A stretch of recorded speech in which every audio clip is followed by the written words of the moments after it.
மனிதனை தேவன் படைத்த நோக்கத்தை நாம் பார்த்தோம்.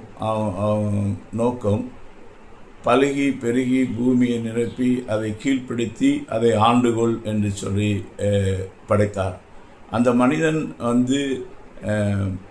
பழுகிறதுக்கு முன்னாடியே சாத்தான் என்ன செய்தான் என்று சொன்னால், அவனை வஞ்சித்து அவனை மோசமாக்கி விட்டான்.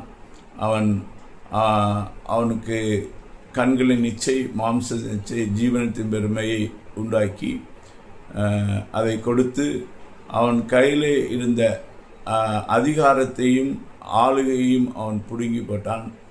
அவனுக்கு கொடுத்தது என்னவென்று சொன்னால் பயத்தை தான் அவனுக்கு கொடுத்தான் என்று சொல்லி நம்ம பார்க்குறோம். பயம் அவனை ஆட்கொண்டது. ஆண்டவர் அவனை தேடி ஏதேன் தோட்டத்துக்குள்ளே வந்தபோது அவர் சொன்னார், நான் உமக்கு பயந்து நான் நிர்வாணியாக இருக்கிறதுனாலே பயந்து நான் ஒழித்து கொண்டேன் என்று சொல்கிறான். அப்போது மனுஷனுடைய வாழ்க்கையில் இருக்கிற மகிமையை அவனை விட்டு எடுத்தான், ஆளுகையை அவனை விட்டு எடுத்தான், அவனை ஒரு அடிமை போல மாற்றிவிட்டான். அவனுக்குள்ளே பயம் எல்லாவற்றையும் ஆளுகை செய்வதற்கு பதிலாக ஆராதிக்கிறவனாக மாறிவிட்டான்.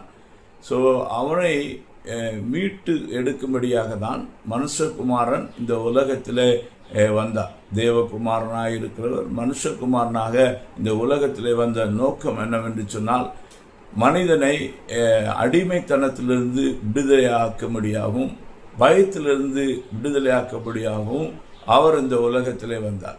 உலகத்திலே வந்தபோது இயேசு கிறிஸ்து முதலாவது பிரசங்க வாக்கியமே என்ன பிரசங்கித்தார் என்றால், மனம் திரும்புங்கள், பரலோக ராஜ்யம் சமீபமாய் இருக்கிறது என்பதை குறித்து பிரசங்கித்தார்.